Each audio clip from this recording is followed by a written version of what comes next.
Hey everybody, welcome to the Write Better Together webinar. We're getting ready to start up.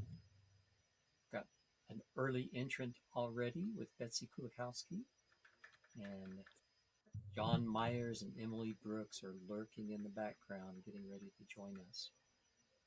Jon, Emily, do you want to show your faces?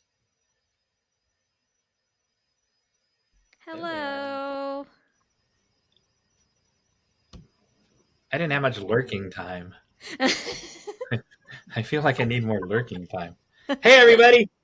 Hello. Welcome to Write Better Together's third. Is this our third webinar? Third. Yeah. I'm Jon Meyers. Hey, look, everybody. It's Emily Brooks. Hello, Jon Meyers, and hello, everybody. Welcome. So, Jon Meyers, usually you ask me this, but I'm going to go ahead and ask it. What are we talking about today? We are talking about, as someone so eloquently put, things that will make you thirsty to write. I'll let you explain that better once we start.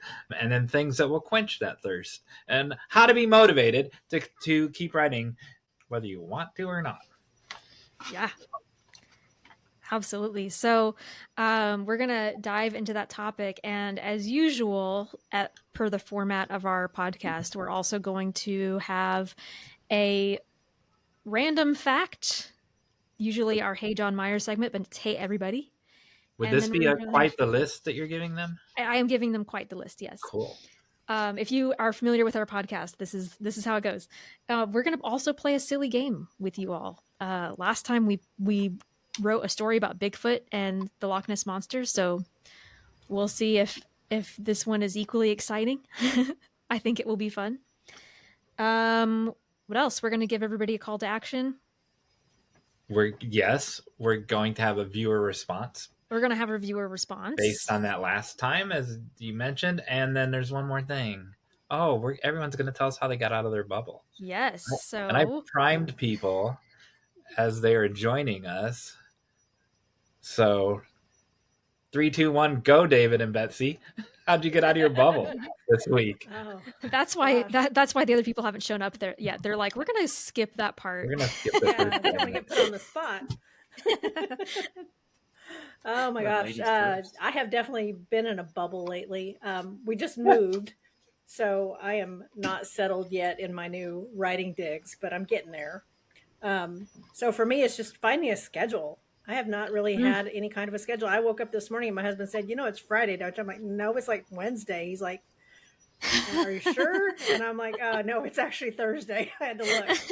So, I mean, I don't even know. You scared me. I thought, oh no, it's Friday. Yeah. Well, we've been snowed and iced in for a couple of days. So, we can't really go anywhere.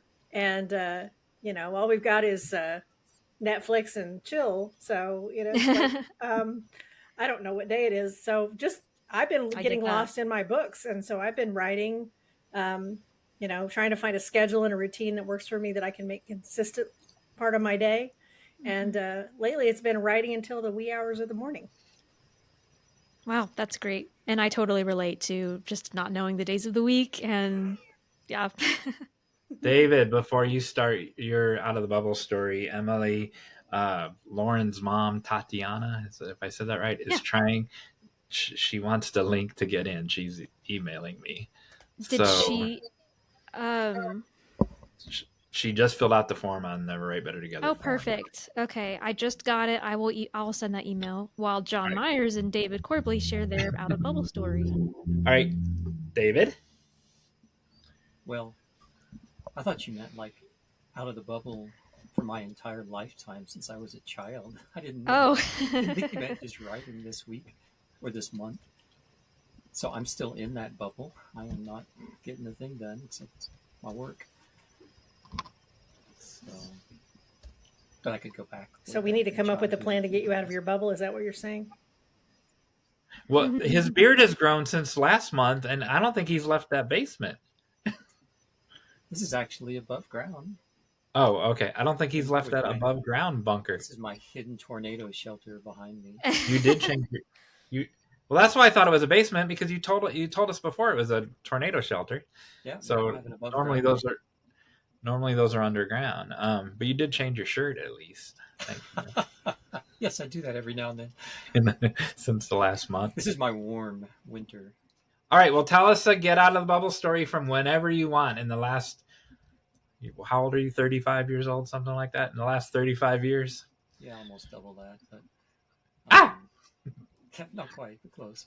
I don't know. I thought about it a little bit. I mean, I was a shy kid, and I think it was only when I got one of my first jobs working in a gas station, pumping gas and selling tires and batteries. Just having to interact with people got me out of my bubble. And then when I thought hard about it, it was kind of, I don't know why, except I continue to do more, like I speak at conferences and so on. I think it's just learning that I have something that I can share that will help people. So whether I was selling them tires or teaching them how to do something, or things like that, I think getting out of your bubble by realizing you can help people with something you have. So I love that. That kind of motivates me to think about, okay, I know I can help people with some of my writing. I just haven't got it done, but that's what I hope to get done. David, I know another way you got out of your bubble. Now, don't tell. So we've played the game already, but no one has seen it because they're watching this live and that episode hasn't aired yet. But we played the game where we had the secret fact about you. But the secret fact that I rejected that you first gave, you were definitely out of the bubble for that one. Believe it or not, Betsey and Emily and anyone else lurking about. Oh, there's another Emily. And if Emily from Norman shows up, there'll be 3 Emilys. Mm-hmm. Emily Norman from Norman. So you won't believe this. David Corbly used to be a repo man. He repossessed cars. No, well, other things. Oh, wow. Who knew? Tell us how many times you got shot at, David. Oh my goodness. I actually worked for a small company, the kind that buys oil and gas from the big producers and sells it to gas stations and convenience stores. So wow, it was really common for somebody to open up a gas station and get $50,000 worth of gas and sell it and think, woohoo, I got money to buy a truck.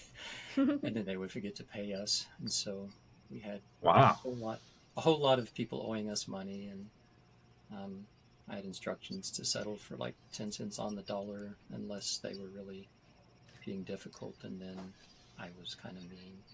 Wow. Coup de grace was a fellow who had like 6 stations in Oklahoma City, and I coordinated a raid with the county sheriff and gas trucks and moving trucks to kind of descend on all the locations and suck the gas out of the ground, clean off the convenience store shelves. And I was at the main headquarters where the owner, who refused to pay us a dime, came running out literally with a brass pot of money flying out. So that was fun. But yeah, I did that for a while. That's where I keep my money, in a giant brass pot. Wow. All right, so there's Emily Norman. We are now up to 3 Emilys. How many Emilys can we have by the end of this webinar? Hi, Emily Norman. Nice to meet you. Mily Rhinelander, how did you get out of your bubble this week? I don't think I got out of my bubble. Oh, Sorry man. to say, I'm a slacker. The cold and everything. I didn't do it. All right. By the way, there have been times when we have included virtual bubble, getting out of a virtual bubble as well. You're out of your bubble right now. I know. Yeah, I know. I got this thing to work. That's a miracle. That's it. All right, Emily Norman, tell us how you got out of your bubble this week. Tell us who you are. Oh, goodness. I'm a narrator. Yes. I'm trying to think how I got out of my bubble. I read for a producer this week, which was really fun. And it's intimidating, but I think what I do when I share my gifts with the world is I think I'm sharing something. I'm not thinking about how somebody's going to judge me. God gave me a gift and I get to share it. And I think that's just true over all creative professions, whether you're a narrator or a writer. Like, God's given you a gift and you get to share it with the world. And when you have that perspective, instead of thinking about how someone's going to perceive you, it helps you, you know? That's very motivating, Emily.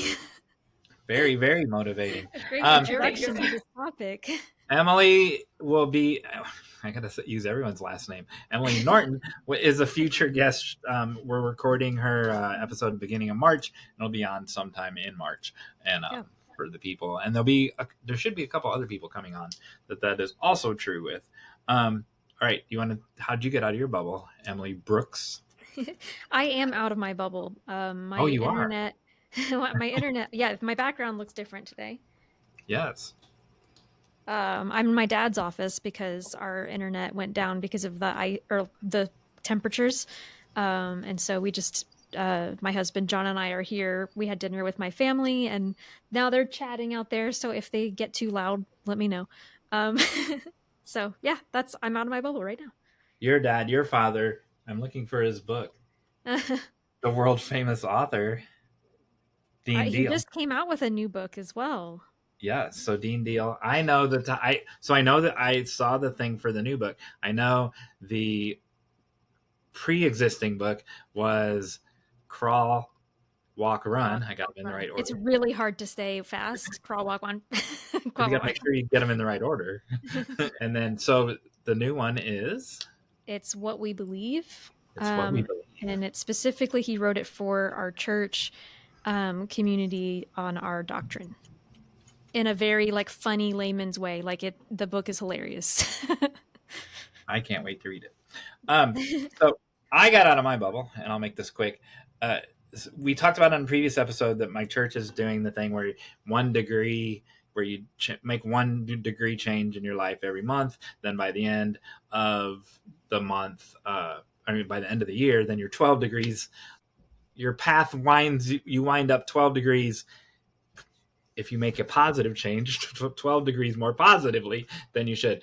If it also works in the reverse, if an airplane is going to LaGuardia and it gets off 12 degrees, if it's flying out of, let's say, Orlando, you don't notice that much that it's off by the time you get over Atlanta. But by the time you get over the ocean, you're like, hey, I'm not pointed at LaGuardia anymore. I'm pointed somewhere over the Atlantic Ocean. So that 12 degrees makes a big difference.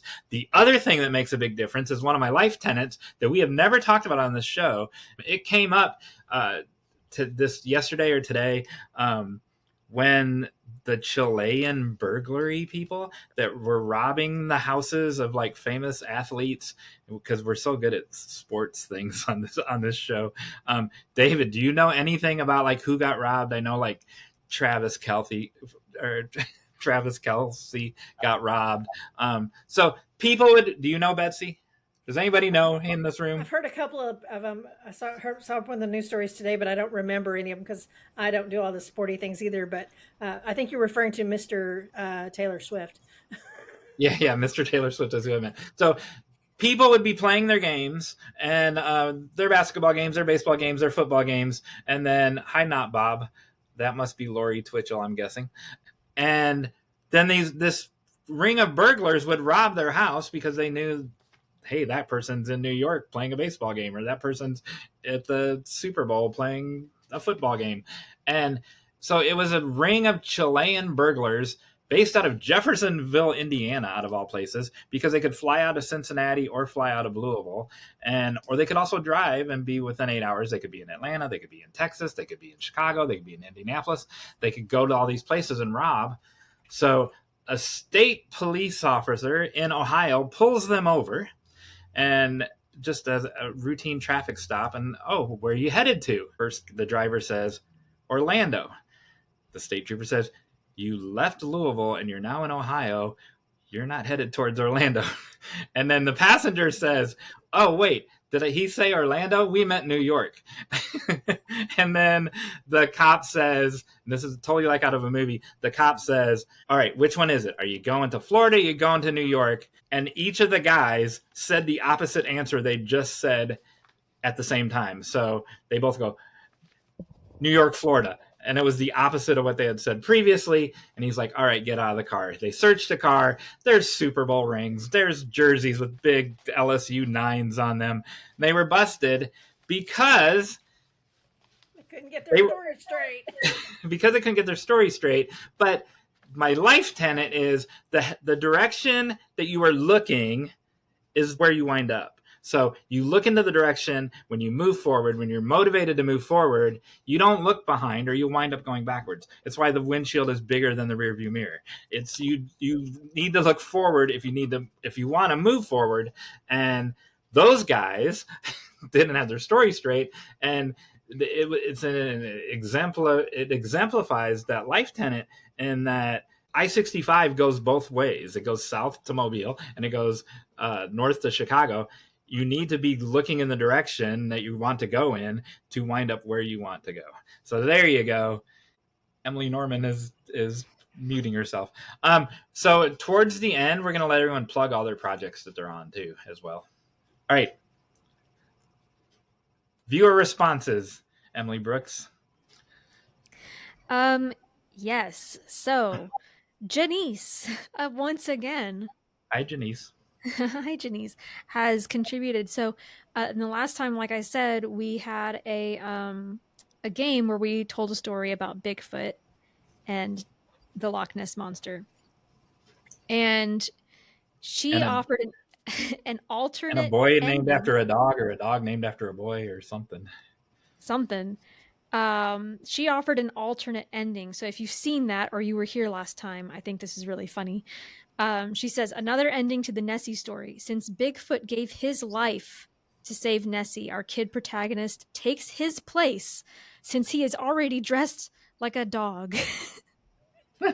So in other words, I guess the kid becomes the new Bigfoot, basically. Of course. Of course that's how it happened. So, yeah. I mean, that's part of collaboration, is somebody's going to come up with something that nobody else thought of. So thanks for sharing that, Janice. All right. We're ready to start. We're ready. So we're going to actually start. I'm sorry if anybody has not been able to join. Hopefully you can still watch on the live stream on Facebook or YouTube. But do you want me to start with the thirsty thing? Yeah, lay out the two big areas and then... Okay. Yes. So we're kind of dividing this into two segments. And here's where this kind of came from, the way that I'm going to describe it. I had a teaching mentor in grad school and we were teaching gen ed classes, so a lot of the kids weren't interested. And he said, if you want to make your students interested and pay attention, you have to make them thirsty first. And so he had what was called salt in the mouth, which is you give them salt, you give them enough salt that they get thirsty. And so we're going to be talking about what the ways that we can essentially consume enough salt makes us thirsty to be creative, essentially. So we're filling up, we're getting excited to create. And then the second part is, how do we actually quench that thirst? How do we act on it? So we're motivated, and then how do we stay motivated through action? And then the last one will be about why we should write anyway, even if those things don't work. So the first one, we have several practices that we encourage that essentially makes you excited about creating. Because sometimes when you're when you're lacking motivation, it may be that you haven't really immersed yourself in a creative space for a long enough time that you no longer really feel creative. You don't feel inspired. So what are some ways that we can be inspired, Jon Meyers? Before we start that, I wanted to point out to everyone that it's motivation ebbs and flows. And so that's normal, right? And so when there are non-motivated periods, that's just normal. Just like a normal person sleep. There's nothing wrong with you. Yeah. Yeah, there's nothing wrong with it. A normal person will be asleep and be awake. There's times when you're not motivated because you're not programmed to be motivated 100% of the time. People who become writers are very introspective, and they might be in a lot of times in a big public setting.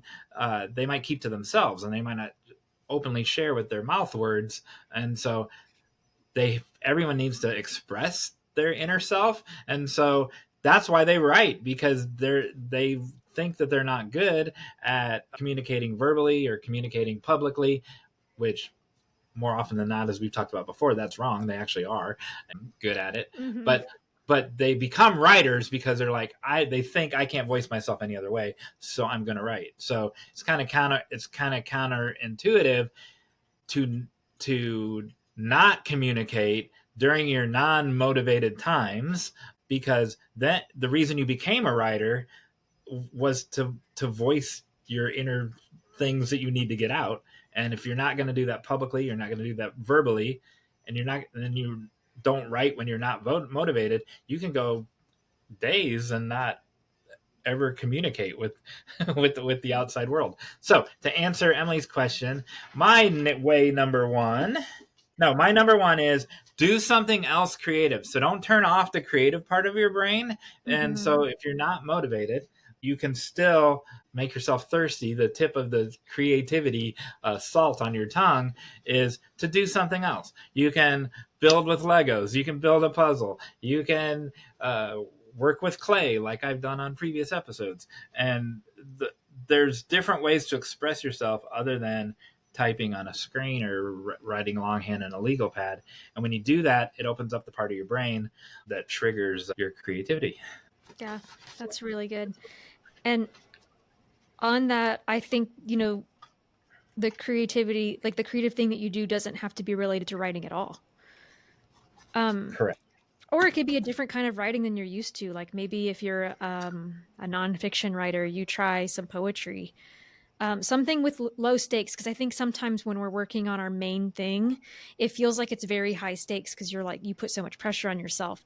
But if you give yourself permission to just write something that you go, this is just for fun, this is an experiment, it takes that pressure off, but it kind of feeds that creativity.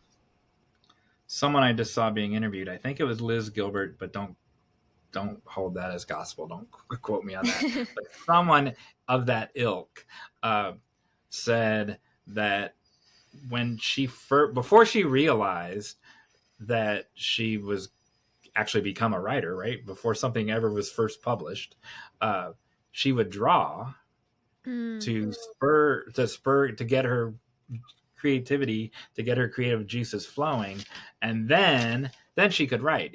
But she didn't have any validation that she had ever been published before, but she knew that she could draw, and then so that's what encouraged her to write.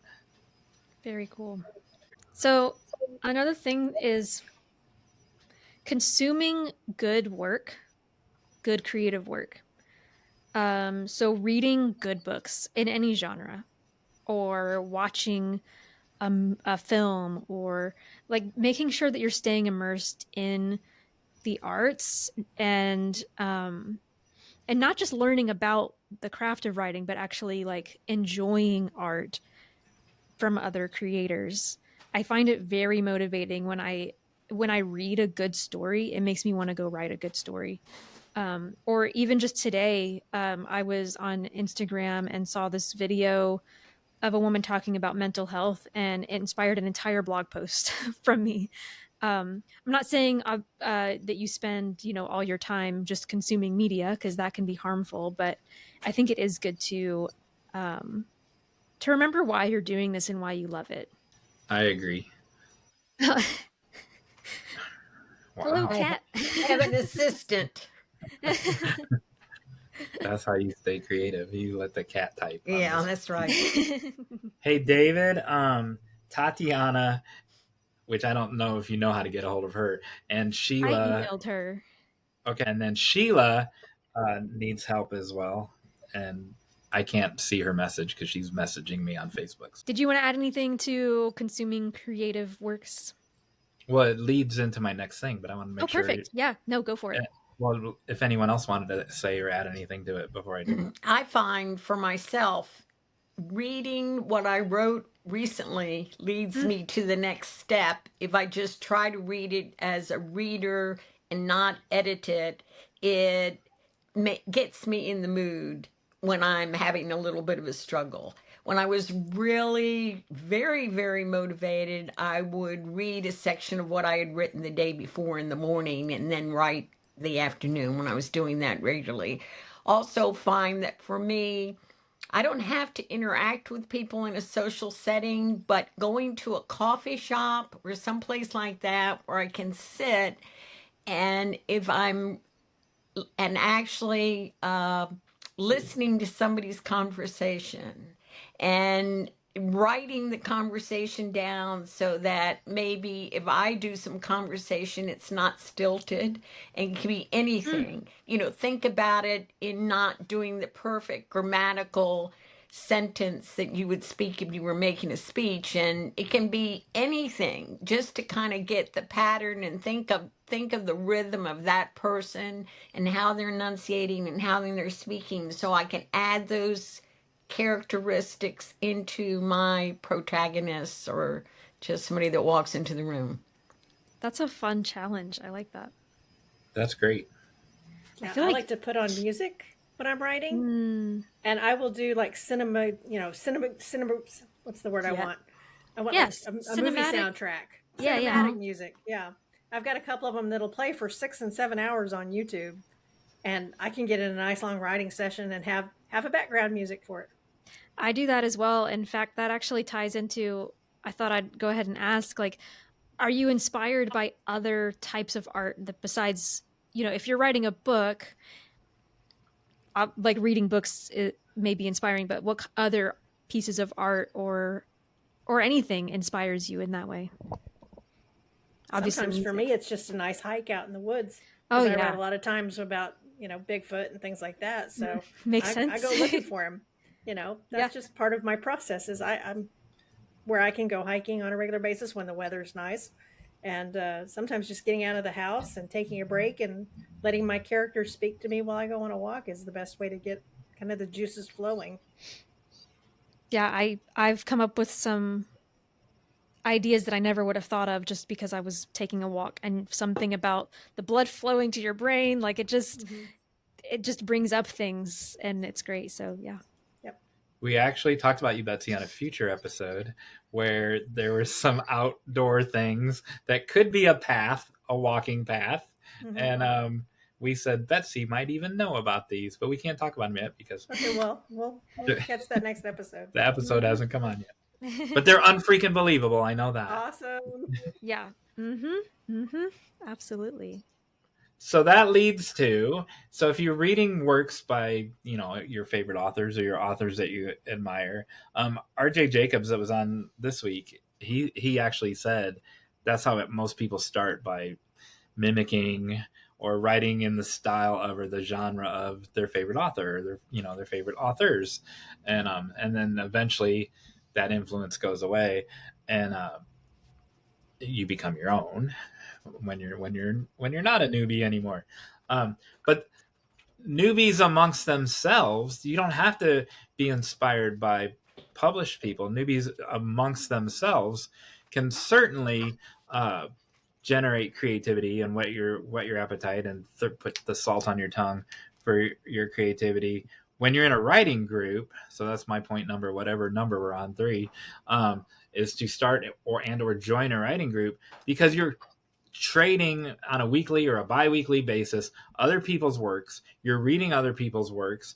If you're the best one in the room, you can still be inspired by everyone else. If you're the newest person in the room and there's more advanced people in the room, you certainly can be inspired by them. And so the inspiration goes from all angles and all different ways. There's this guy I know, Spencer Robinson, and Spencer Robinson is a lit agent, and he has famous screenwriter screenwriter clients in his agency, and he's in San Francisco, but he works in Hollywood, and so he's done it for 14 years. And so we were talking online, and he made this comment, and I asked him if we could share it tonight. And I think it brings up a good point about writing groups. I'm a literary manager, and I do script note consultations, and I read a lot of early drafts. In doing this, I've noticed that writers who are in writers groups continuously turn in better work than the ones who aren't. Is the first act of your feature too long? Does your pilot lack a B story? Are there a ton of plot holes in your piece? These are things that hopefully a writer's group, if you had participated, would have caught.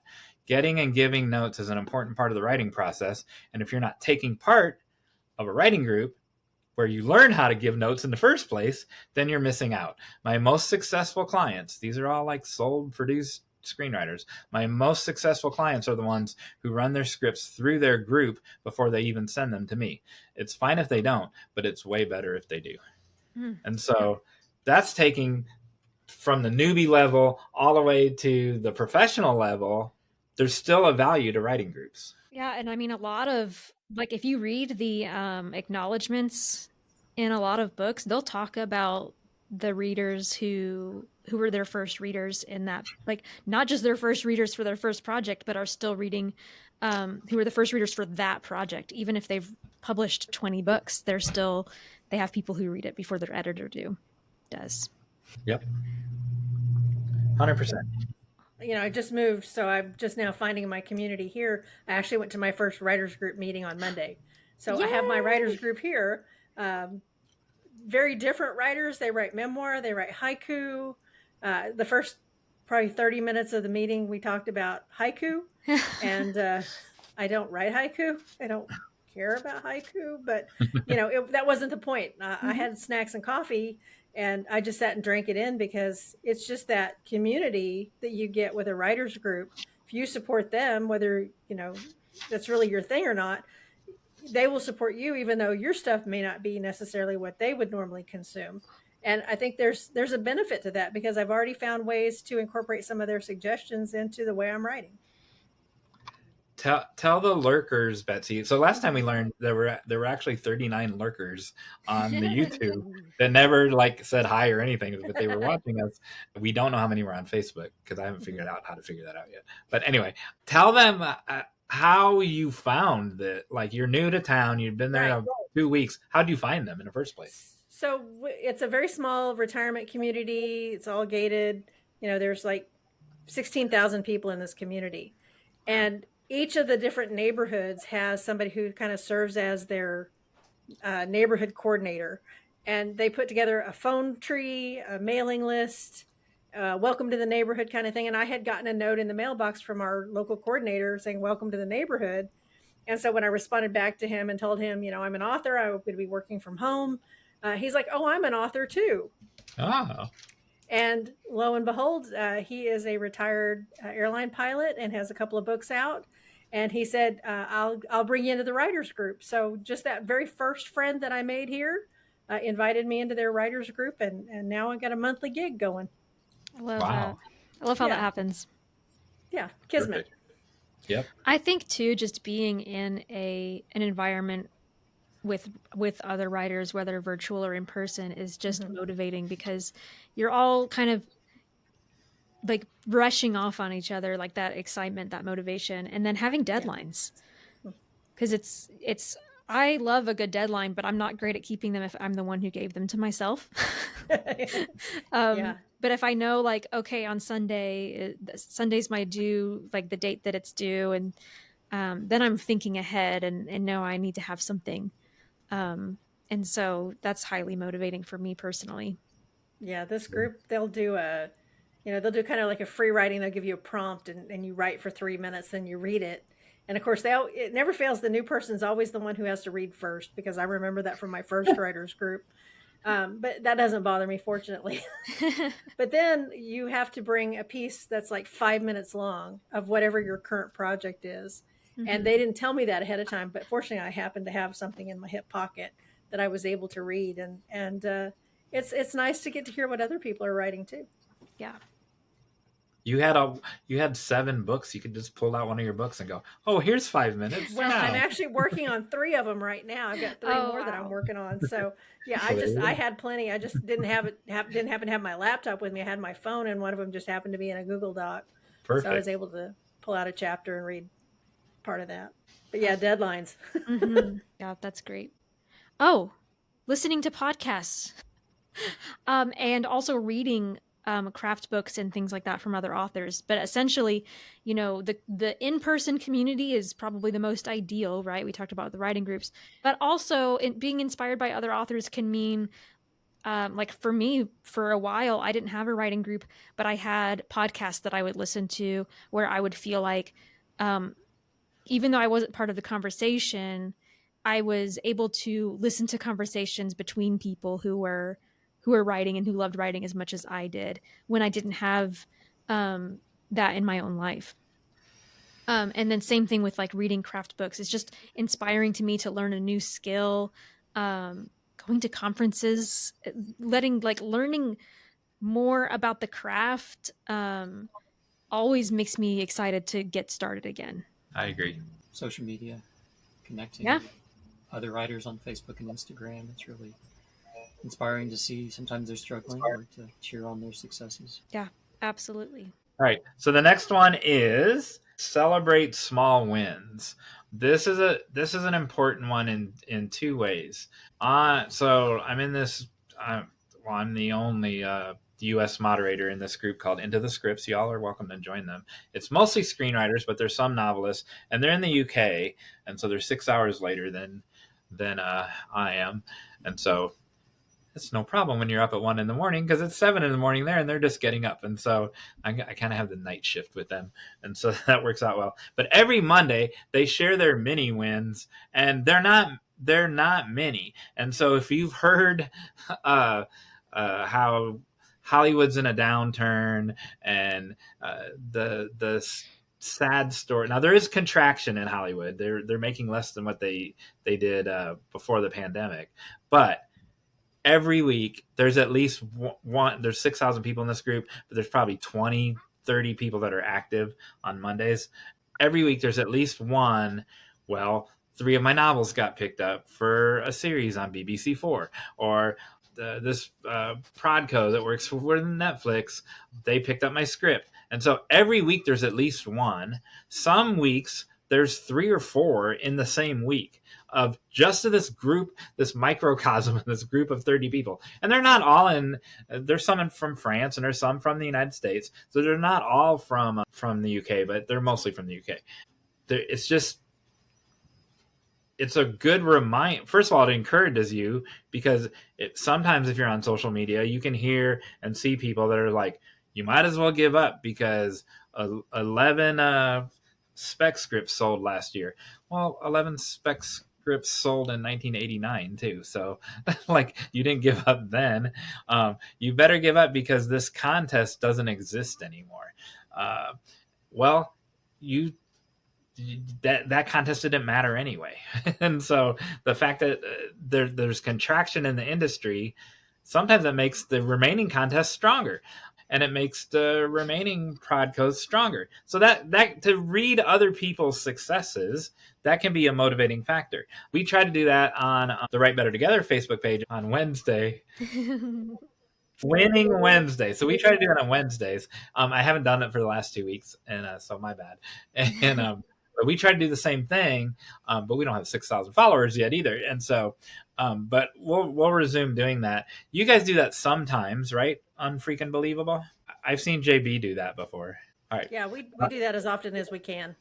Yeah, and it's just it encourages me, and there are people who are waiting for it. So like if I try to post it by 1:30 in the morning our time, and then so that they have it at 7:30 in the morning their time, and if I don't do it till 3 in the morning, they're like, is there not going to be the mini win this week? And I'm like, I haven't missed one in like 8 years, every Monday for 8 years. So yes, there's going to be one, but sometimes there's a blizzard, or I'm driving home from Chicago or something. But they're super encouraging, and people wait for them. That leads to my next point: is it's not just reading other people's successes, but you're the motivator when you share those successes. And So my next point is visualize success. Well, when you share your success, when Fiona Leach, three of her older books just got picked up for a radio series out of not out of nowhere because they've sold a bunch over 10 years, but seemingly out of nowhere. And so when she shares that, if she wouldn't have shared that because she's like, oh, these are my old books, blah, blah, I'm more excited about my new book that's coming out next month. That wouldn't encourage as much as had she not shared it. So share your other successes. And I have one more. Can I add to that real quick before Yeah, you move on? yeah. I think it's easy to be discouraged at times when you see other people's successes. And so to quote Bob Saenz, our industry is not a competitive one. We are working, it's not writer against writer where there's only one person who can win the Super Bowl or one team who Right. can, it's where we share in the successes, because if this person is having success, that doesn't mean there's not room for you. It actually means there is room for you. And so I would just encourage people to try to see other people's success positively and as a good sign rather than, oh no, this person had success and that means there's not room for me. Correct. And I'm going to talk about that some more when we play the game at the end too. So. Well, one of the Betsey, things... did you want to... Oh, was that Emily? Mily? Yes. One of the things that I find encouraging, and part of it is through Write Better Together, people that are selling huge numbers of books. Mm-hmm. And there used to be the traditional publishing companies. My father submitted a book to Macmillan, like 30, 40 years ago, and he got turned down. Well, there were all these big publishers, but the chance of getting published from one of those was really tough. But now we have alternatives. And then I just pulled up some book sales because I was thinking, okay, how many books actually were sold? And this was just print. I was just curious as to what is happening with book sales. And 767 million books were sold in 2023. 648 million were sold in 2024. So that I think that the alternative ways of publishing is allowing a greater number of books to sell. And then if you look, and I kind of look at, okay, what is selling? I read a lot of things. Maybe I'm not interested in the genre, but if it's sold a lot, I'll read it because I want to know what is it about this that was so popular? Why did this sell? And I'm seeing, and this is just not a thorough scientific organization of thoughts, but books are shorter. You're getting a lot and seeing a lot of on Amazon, a lot of books that are 240 pages, 260 pages, as opposed to the classics that will run 500-600 pages. So I think that a lot of popular fiction is like a quick read. Like flash fiction is so popular. It's a quick entertainment read. And so I think that to me is really encouraging. There's a lot of avenues for us to place our work. It's really interesting. And yeah, I think it is encouraging to actually look into it and not just, fall into the pessimism, but do your research. So that's great. I think the thing that we have to be careful of is comparing ourselves to others, because that can be one of the leading triggers of imposter syndrome. Yeah. So it's important to look at and see what others are doing, but not to compare yourself and not to base your own personal value on what somebody else does, because what you're doing has value too. That's right. Yeah. And I feel like I say this so much on the podcast, but you also don't have to have the same goals as other people, right? You may not, you don't have to feel like, I have to pursue this same kind of success. Maybe you want something different. You want to go in a different direction, and that's great too. I've said this. I don't think I've said it on a webinar, but I've said this example before on the podcast. People will post pictures. I'm at a book signing at Barnes and Noble, and they'll post a picture. No one showed up, or 3 people showed up the whole time, right? Well, and we've talked about this. Great, those 3 people need, like, 3 people showed up, and one of those people, you changed their life forever. Mhm. Right, that's a great thing. And so that's how I measure success. Yeah. And then you fill a room at WriterCon, that's great. And you have I'm not gonna ask Betsey how many she had at her webinar, but there are people who go, how many, or not webinar, at masterclass, how many were in yours? Well, how many were in yours? Like, we changed some lives, and I'm sure Betsey changed lives in hers too. And so that's what matters. Yeah. I love that. What's your next point, Jon Meyers? It's my final point, and I have nothing to say about it. Someone hacked into this my legal pad to my outline and wrote the word rest. What the? Why do you need rest to be creative? I think you wrote about that in a couple chapters in our book, Emily.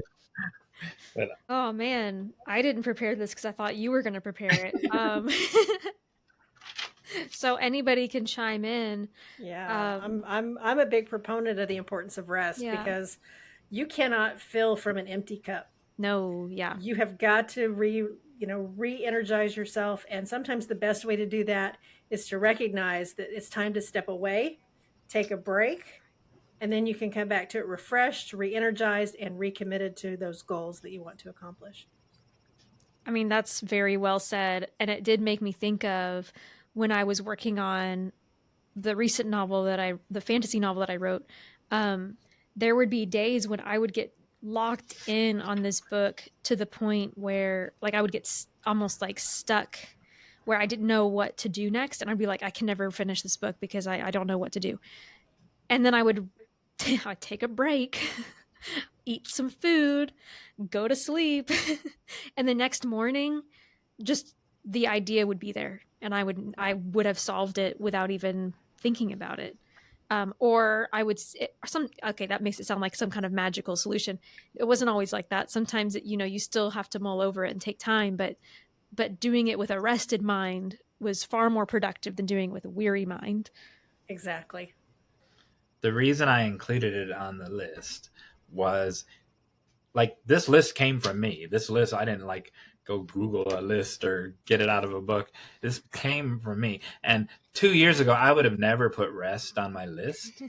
Doesn't mean I practice what I preach, but I know just working with you, Emily, I know the value of rest now, where I didn't a year ago.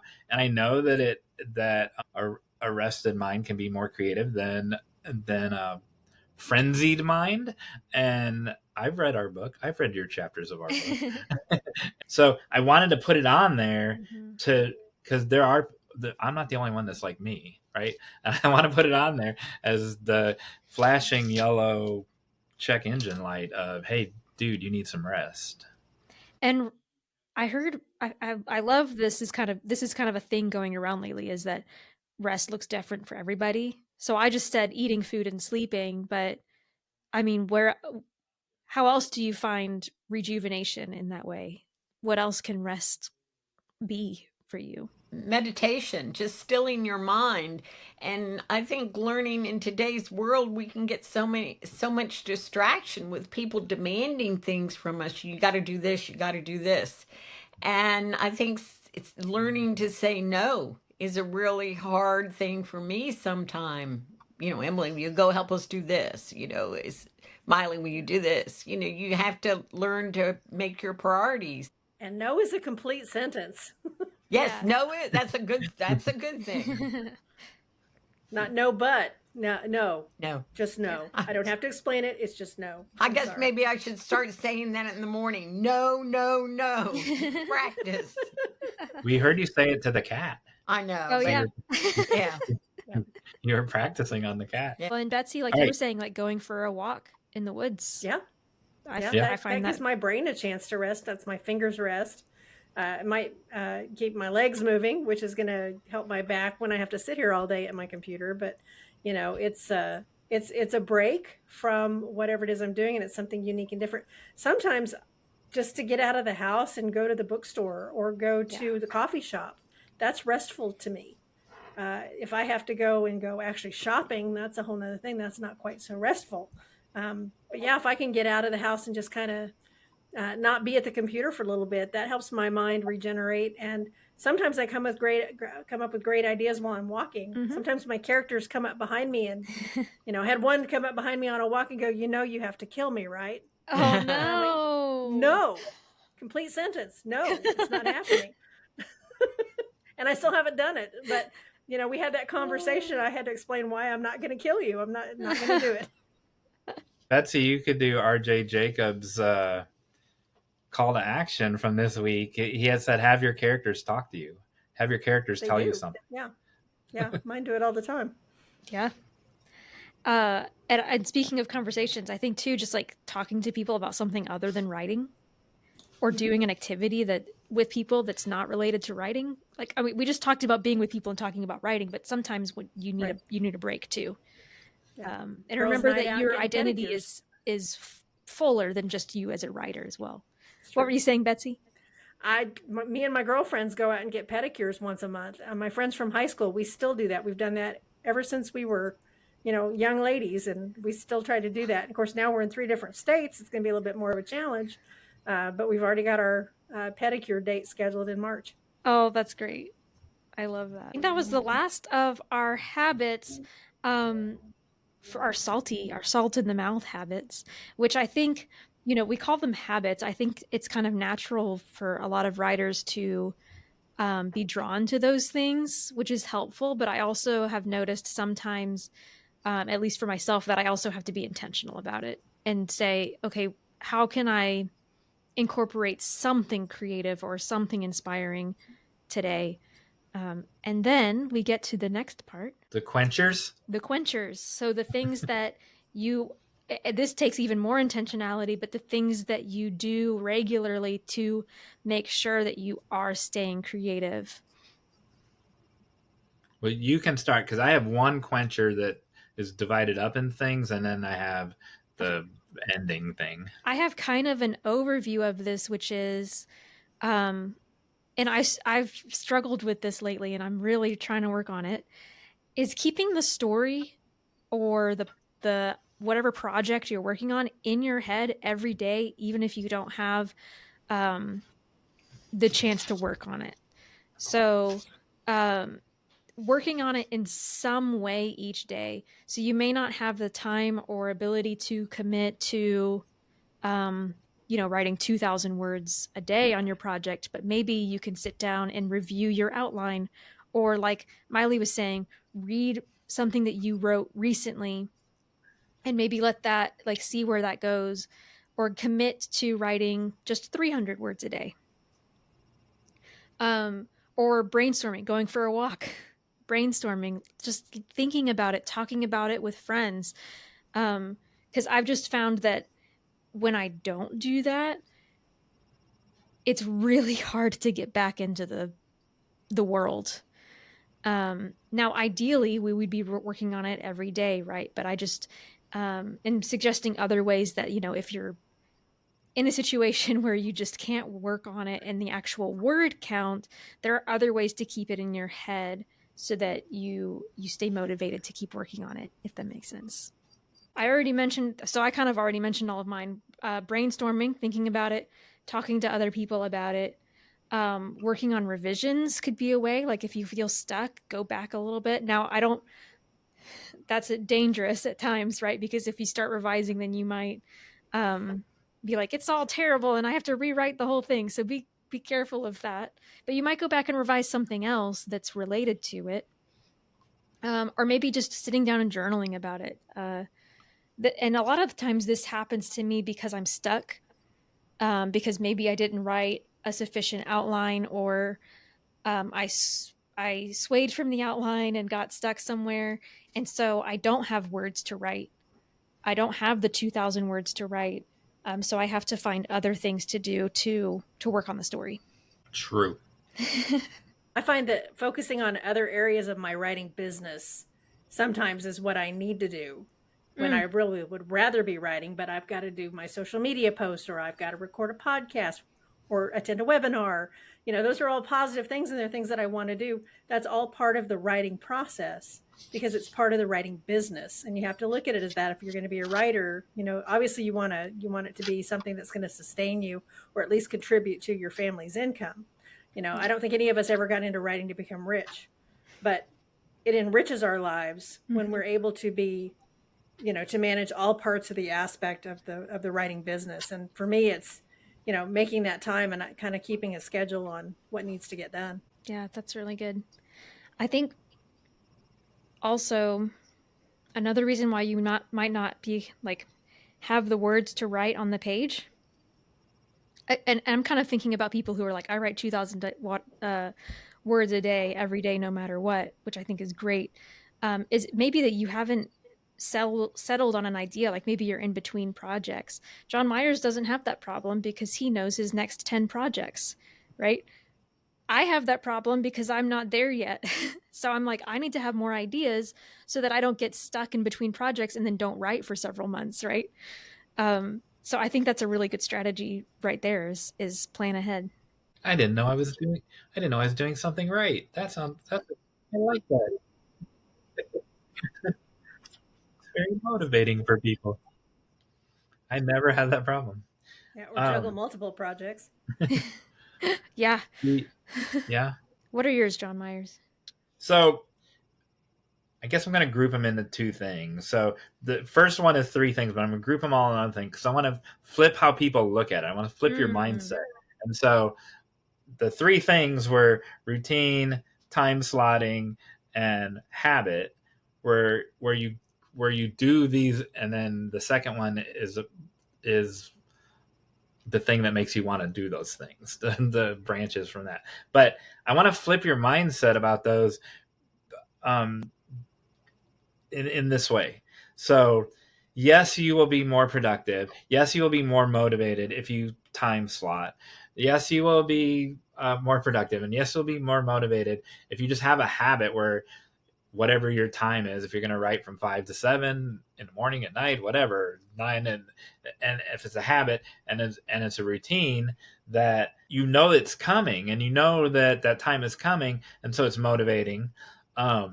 When we saw Kirsten Modulin speak, when she writes for an 8-hour sprint, she said the first hour and a half she knows isn't going to be usable, but she has to get through that and anticipate to get to hour 2, right? And then because then that will be usable. And she didn't really do word counts. She did, but she's like, it usually winds up to be this many words, right? And but she didn't say, I got to hit 2,000, I got to hit 3,000 or whatever. So that's how people normally look at time slotting and having a routine and having a habit. And but I want people to take your writing, and let's say there's 8 things you're going to do that day, or if you're like me, there's 10 and you only have time to do 7. 3 of them aren't going to get done, right? So at whatever, 5 in the morning or at 8 in the morning, whenever you get up, you're not going to get all 10 done. So laundry, dishes, wash the car, shopping, give birth to a baby, write 3 chapters. They're all things. Well, I guess you can't put off to write the baby or give birth to the baby, but they're all just things on the time slotting, right? If there's 8 things and there's 8 hours and they each get an hour to make this conversation easy, they're all just things. Why does writing have to be the one that doesn't get done? The laundry cannot get done. It doesn't. You don't have to take the writing and make it last. Do the writing first, and the laundry won't get done. Or I don't want the dishes to not get done because that's terrible. But the dishes cannot get done. Paper plates are for. Yeah, and exactly. And if or I can go to Target tomorrow. I don't have to go to Target today, right? And so just acknowledge that writing is just one of the 8 things. It's not like in a different category. Like if you got to pick up kids at school, you can't skip that one and we'll leave them there till tomorrow. But did you say unfortunately, Betsy? No, I said obviously. My kids drive themselves now, so. Oh yeah, so there you go. Teach your kids to drive. So it's just one more thing. And if you look at your writing as one thing that has to get done, and it's the fun thing, it's certainly more fun than doing the dishes and the laundry, then do the fun one. If you want to have the fun to start the day, then do that. If you want to have fun in the middle of the day, then do that. Don't make it at the end of the day when you're already at the end of your day and the end of your rope and you're tired. And the thing that keeps so part 2 of that is, hey, Jon Meyers, what makes something fun to you is to not be bored. Yeah. Right? And so what do you do to not be bored? We're doing it right now. We didn't discuss any of these details that we're talking about. We didn't discuss any of these details that we're talking about. Every week when we do a show, we know that there's going to be certain segments, but we don't know what the other person's going to say. If I had a script, like some people when they do a webinar, they teach a class like this, I would be so bored. I wouldn't pay attention. I would dread it. Like, oh no, I'm going to mess up the script. I have a list of things I want to make sure I say tonight. That's it. And that's more than I have when we do a podcast. I want Emily to surprise me. I don't want to know what the game is if it's her turn to do the game. I don't want to know anything. I want to know those. I don't want to know the puzzle pieces. And then so I wrote down when Betsy, when you said, let me see if I can read it here, that there are certain things that you have to do that are outside of the writing as part of being a professional writer. So one of the fun things that to me is putting together the puzzle. And so at the end of the day, when I'm exhausted, there's this evangelist. He's still alive, but he's very old right now. His name's Ed Nelson. And he taught me, many years ago, that at the end of the day, do one more thing. Send one more email, make one more phone call, which you can't do at 3 a.m. But well, you could call someone in England, and but just do when you're done and you put everything away, put the computer away, put your phone away, everything. Do one more thing. And so I do that, but I can't put the computer. I put my work away on the computer, and then I get on Twitter and I match one of our episodes to some topic that's trending. And so I did it today. Someone was talking about being a Christian in Hollywood and how challenging that is. Well, we had Judy Go Wong talk about that for 45 minutes of our hour and a half long episode. And so I'm like, we talked about this thing on our podcast, and I shared it with that hashtag, and the person loved it. Right. And so to me, I wasn't doing it to promote myself or to promote Emily and myself, although I was, but it's just fun finding that puzzle. Like that's how I end the day, with fun. I like to do that. Or if on a more serious note, and I've done this a lot, when people are talking about their abusive spouses or whatever, I will share Carrie Drobin's episode with them. Here's the red flags of a sociopath. And it helped me recognize a sociopath. We've had I was going to say callers. We've had viewers and listeners who've said, this helped me get away from my abusive boyfriend. And so I will say, oh, you sound like you're struggling. Listen to what Carrie Drobin had to say, and maybe this will help. And sometimes it does, and sometimes I never hear back. But I like solving the puzzle. As you can tell, I'm excited about it, right? When I'm talking about it, it's not boring. And so anyway, that's it. Avoid the boredom. So how do you make, I kind of want to throw that back to everybody, is how do you make writing not boring, especially if you're an outliner and you already know what's going to happen? I'm not an outliner. I never know what's going to happen. My characters tell me what's going to happen. And that's what's fun for me, is that I give that freedom both to myself and to my characters, is I just write. Mm-hmm. And whatever comes up on the page might be good, it might be bad. I can always edit a bad page, but it's got to be written. So for me, just letting the characters run amok, letting the mystery unfold, because I write, kind of a mystery story, and letting that mystery unfold, and then going back and going, okay, wait a minute, how does that work? Or what's the physics behind that? Or what's the procedure? How do you get into the Library of Congress? you know, if whatever I'm working on, you know, whatever the puzzle is, for me, that's kind of my puzzle, is that I will stop and do research. And I like to do the research at the end of the day too, because that way it doesn't interfere with my writing. And I'm set up for the next day. So I have a place to start and it doesn't derail me. I already know where I'm going to pick up the next day if I have to walk away from it. So that's what I like to do. I love that. For me, setting is a lot, which, you know, you don't want to be, I think, tied to like, oh, I can't write unless I'm in this setting. But I find myself very inspired and like able to write more if I'm outside. And again, I can't rely on the weather. I can't rely on that being perfect every time.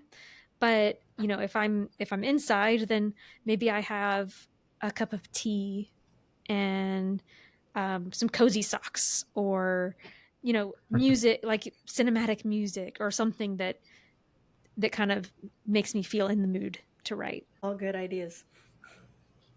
I like to, Jon Meyers, what you said about word counts with Kirsten Modulin, because I've found word counts can be helpful. In fact, I have a word counter on my blog that gets downloaded like every other day by people, because sometimes every day by people. And I love using word counts. I think it's very motivating because you can have a goal and you can, you know, kind of work on that every day and have something to put down like, oh, I did this. But it doesn't always work with whatever you're writing. Like if you do have to stop and do a bunch of research, or if you're in the middle of different projects, or for whatever reason, it just doesn't always work. So I think it's nice to sometimes, instead, in certain circumstances, give yourself a time instead, like I'm going to sit down and work on this for 30 minutes or an hour or 2 hours. When we do free writes in class, my students, it's a 20-minute free write. It's a 12-minute free write. Yeah. It's a half-hour free write. I never, how long does it have to be? 20 minutes. Yeah. I don't ever tell them it has to be a page or 3 pages. Not for an essay, but for a free write in class. Yeah. It has to be, you have to write the entire time. And let's say it's 12 minutes and you're done at 8 minutes. No, you got to write 4 more minutes. Mm-hmm. I don't care what you do, but you're going to write 4 more minutes. If you do have a word count goal, you can also one thing you could do is maybe you're stuck for some reason. So you do journaling instead, brainstorming, or a free write. So it doesn't always have to be related to your project.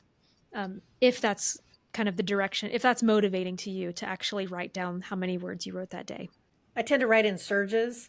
So I might have a day where I get 6,000 to 8,000 words written. Yep. They might not be the right word or in the right order, but they're down. Yeah.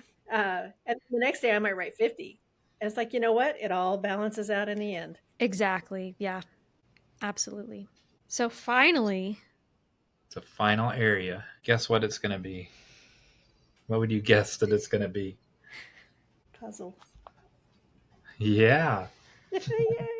It's not read our book, but yeah, read our book or buy our book. That's not an advertisement. It's just the answer. It's not a commercial for our book, but it's the answer to the question is you. Now we've had guests disagree with that. We've had guests say you can go on vacation for a week and not write at all. And I guess it's kind of like ties it back to the beginning where motivation ebbs and flows. I could not do that. Like I have to write every day. I'm the Jerry Seinfeld school. I put an X on the calendar. I wrote today. Now I don't have a word count, but I have to write something today, something of product that I have to write today. He writes every day, and it's good enough for him. But there are people that don't do that. I don't do but that. That's I'll be completely transparent. I don't do that. I think that it's a great practice, though, and I think it would be worth me committing to. But I'm also like happy to take a vacation as well. But you wrote more on your vacation last week than you did in a long time. I actually did because I had a couple hours to myself in the sunshine. And like I said, sunshine is motivating for me. So I ended up writing way more than I had written at home. So yeah, it does happen. Does your fake sun lamp, does it motivate you or does it just provide your mood? Oh, I can't actually look at it with my eyes open. So it's not quite the same. But now I'm curious to try that out though. With Sunlamp, you're supposed to look at it like really close with your eyes closed for like 15, 30 minutes to stimulate, like just basically to wake you up. So I don't know. Well, you don't look at the sun straight at the sun either, so That's true, but I the just sun lamp isn't like warming like the sun, you know? It's a little Okay. different. But yeah, I get I what you wondered. mean. Yeah. The last thing I'll say about that, and I don't know if you have anything to add, is if this is your job, whether you have 7, 10 books or 1 book or 0 books, if you're going to call yourself a writer, you have to write. A plumber doesn't get to say, I'm a plumber, and not do any plumbing for, he can go on vacation for a week, but he can't do any plumbing for not do plumbing for a month. David can't not work on websites for a month and call himself a web developer. And conversely, I heard someone else say this: that plumber, they can wake up in the morning and go, I'm going to write something today. Now, how fair is that? I'm going to go do some plumbing today. Yeah, I'm not going to go do any plumbing today. Or a car mechanic can go, I'm going to write a poem today, or I'm going to write a short story. I can't go fix a car today. That's not fair.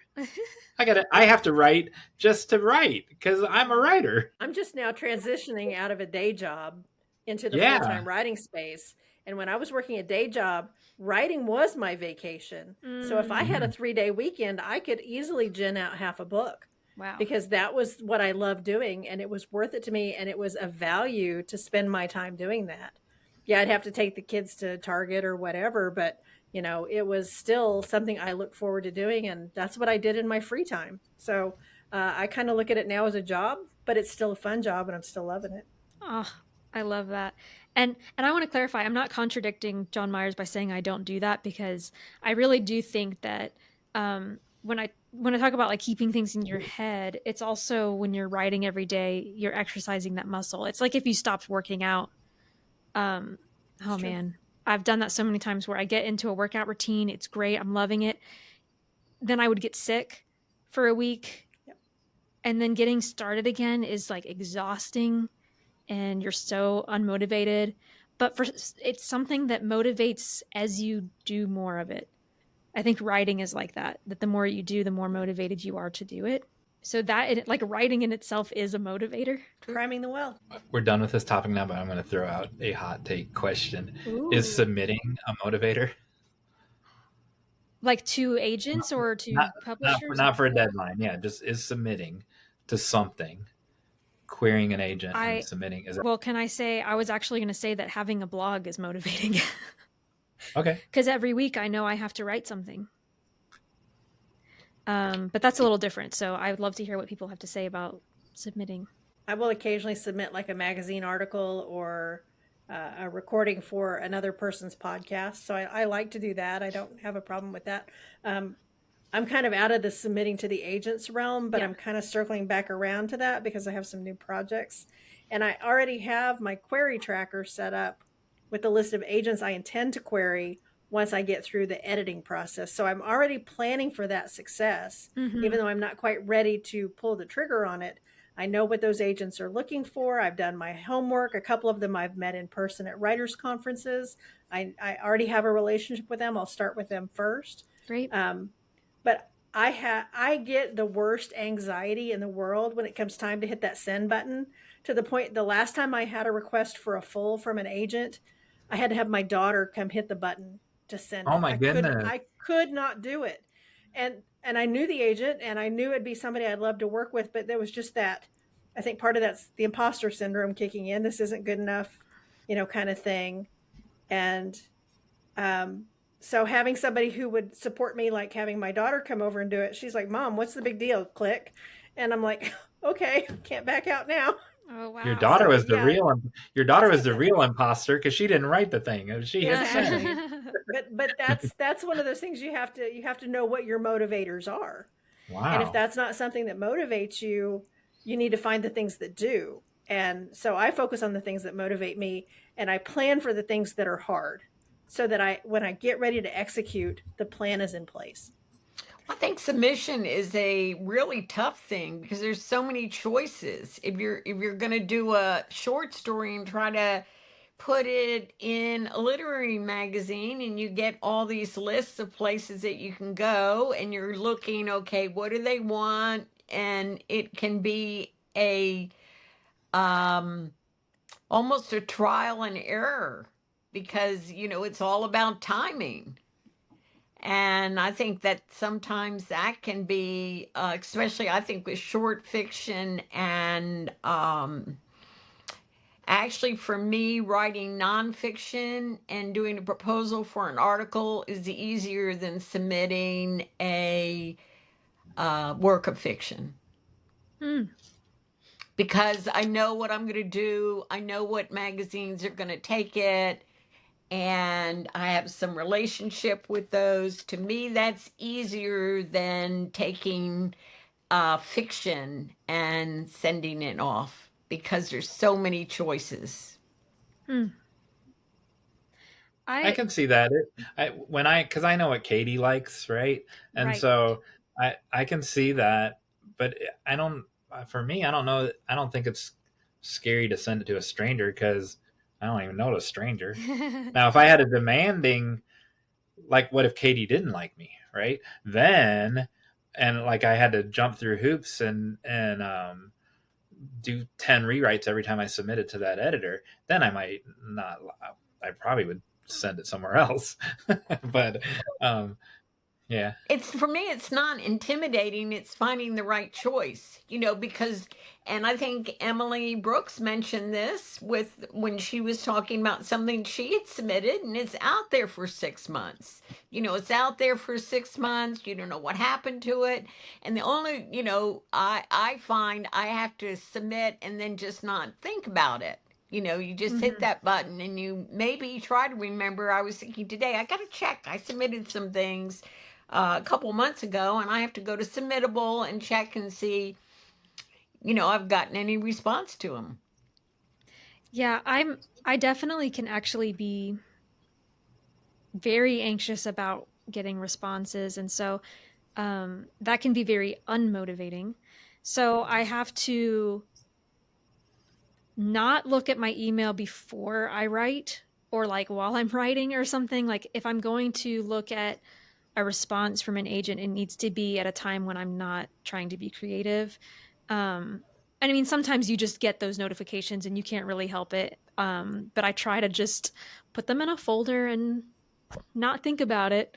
But it's definitely gotten me, I've been upset sometimes where it's like, oh, nothing I do is working. And so I think you have to set boundaries for yourself and, like Betsey said, it's like find the things that do motivate you. And I think, like Mily said, like try to just, work on the next thing and not obsess too much over those responses.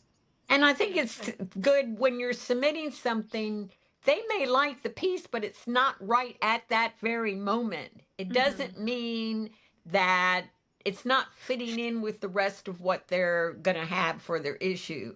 So it's not necessary. You might be able to submit to somebody else in at work. It's just, it's timing is everything. So you got to keep throwing it out there. Some of it, throw enough mud against the wall, some of it's going to stick. And it's hard to think about that sometimes. Yeah, nobody likes being judged. Yeah. When I did music competitions and things like that, the worst part was the moment from the time the performance ended till you got your score from the judge. And I think I feel that way about submitting the same way. That's a lot longer period of time. It's harder. I'm kind of like Mily in that aspect. If I submit for a contest or I submit something, I do my best to forget about it until it's absolutely, past time to have the answers out. And even then, I tend to obsess that whole day. Did I win? Did they like it? That kind of thing. And yeah, it's a challenge. Again, it's knowing what your triggers are and how to cope with them that keeps you sane. Yeah. And I think sometimes it's encouraging when you read about other writers that have been world famous that are classic writers that you have to read when you're in high school. Those people didn't make with success right away. They had, some of them struggled for years and years and years. Yeah, Yeah, the overnight success that took 20 years to get there. exactly. Correct. Exactly. John Meyers over. Yeah, do a hey everybody really fast, All right, and then real fast. I'm ready for the game. All right, super fast. I'm just going to ask, why do we prune apple trees? You weren't ready for that, people, were you? See what I get every week? And it's not just apple trees specifically, but fruit trees or vegetables even. So they bloom more. And we get more fruit. It's a method of increasing production. And Betsey, did you have to add to that? Yeah, you not only do you get more fruit, but you get better fruit because the fruit that grows is higher quality, and it's less drain on the plant and more output. Yes. So you all already know this essentially, but there are many reasons why you might do this. There may be disease on the plant that you need to cut off. It may be that when you have a new plant or it's winter, you need to establish the roots. Like if you just planted something, or in the winter when all the leaves die, you want to make sure that all of the energy is going into the roots at first before it even starts growing its leaves, so that it has a firm foundation in the soil. And then once it starts to bloom, you don't want to have, 100, I don't know any numbers, but you don't want to have too many apples on your tree because it could break a branch. It could be weighed down. There would be no room for sunlight to reach the leaves. And then also you might have so much energy going into so many apples or fruit of any kind that none of them are actually getting the full nutrients that they need. In fact, when you're pruning an apple tree, you leave what is called the king bloom. That's the one you want to keep because it's the biggest and it's the best. So as we're talking about writing and motivation, I kind of hoped that we could think about that as kind of a metaphor for our own lives and the things that we may need to let go of in order to prioritize the king bloom. The king bloom in our lives, to let the sunlight in, to get rid of anything that is diseased in our lives or stifling our creativity. Even good things, right? Because it's like more apples seems like a good thing, but if you don't have the resources and the energy to put into everything, then some of those things might have to go. It could, and it even this website I was looking at said if you don't let them go, you might have an abundance of kind of mediocre apples that year, but then the next year you'll actually have a very small number of apples because it took all the energy in the first year. So there you go. I learned so much, and I didn't even have to guess what it was. So there you go. The crowd answered for me. I didn't need that. I would have got it wrong. Our crowd is smarter than I am. Yeah, I love you all had those answers right away. Love it. All right, Jon Meyers, do we have a quick game to play? Oh, ring the bell. If you are listening and now or in the future. If you like fruit. Yeah, if you like the fruit and you're listening now or in the future, we would love for you to follow us, subscribe so that you can stay up to date. And if you want to join our next webinar, we have ways that you can sign up for that. And we have a newsletter where you can be updated on that. So if you go to writebettertogether.com, there is a sign up page there where you can sign up for a newsletter and know whenever we're doing new things like this. All right. So that means that it's time for the final act. All right. So one of you earlier made the point that writing, I would say the writing isn't competitive. Writing can be competitive, but competitive doesn't have to be wrong or bad. There doesn't have to be a winner and a loser in a competition. yeah. Everyone can compete. And so being motivated by reading what other people did motivates people and spurs them on. So if there's 8 people in an activity, which is y'all are going to be in the same activity right now, you can spur each other on competitively, and still there's not going to be anyone that loses. Like everyone wins. An example was the game we played in the last webinar, was where you built a story. There was no right or wrong, and the community made the story bigger and better. Today's game is top this, right? Uh-oh. And so there's a thing, some of you might already know what it is, Vermax concentric circles of writing. And Vermax concentric circles of writing, you start with a small thing. There's a fire in the microwave, and then the fire spreads to the kitchen, then spreads to the house, spreads to the neighborhood, it just gets bigger and bigger and bigger. And so the story gets bigger as well. Whoever gets to I just said there wasn't going to be a loser, but it's over. If someone says universe or galaxy or Milky Way, you're the one that ended it. I won't call you a loser, but you're the one that ended it. So you got to get bigger. You got to top the person before you. And then it has to get bigger, but there can't be a gap of longer than 10 seconds in between each one. Someone's got to talk. And if someone says universe, Milky Way, galaxy, it's over. You blew it. And so you're going to build this bigger thing together as a community. Now, Prunes come from plums. Okay, there you go. Emily or David, you got to top that. Oh, can I? Oh, I had something. Do we have to go in order? I'm not playing, but you can play if you want. Oh, you're not playing? No, I was going to let them Come play. on, Emily, what you got? Okay. So no, I had. Sorry. Okay, you go, Emily Brooks. My parents used to have, or I used to have a plum tree. That's right? Like I'm bragging about something related to plums. Yeah, okay, that's right. and then now Mily, make a bigger brag. Well, we had a plum tree, but it would never give any plums. So my dad, one day, to prove that and to show my child that plums did grow in the tree, tied bananas to it so that when he woke up at 4 years old, he could go out and pick the fruit. Yeah, whoever's watching on stream can also contribute. Yeah. Yeah, if Bob and Sheila are typing, then they can type. Absolutely. I made 12 gallons of plum jelly once. Oh, okay. Yeah, that's a topper. That sounds amazing. Okay, then Emily, you say you made 13. I don't like plum jelly, so I mixed it with Bananas. kibble and gave it to my dog to help his allergies, because I read that plums were good in helping Westie's skin conditions. So you saved a life through. I saved a life. That's a big one. Now that I know Bob's here, I bet that he put it underneath the foot of this dinosaur.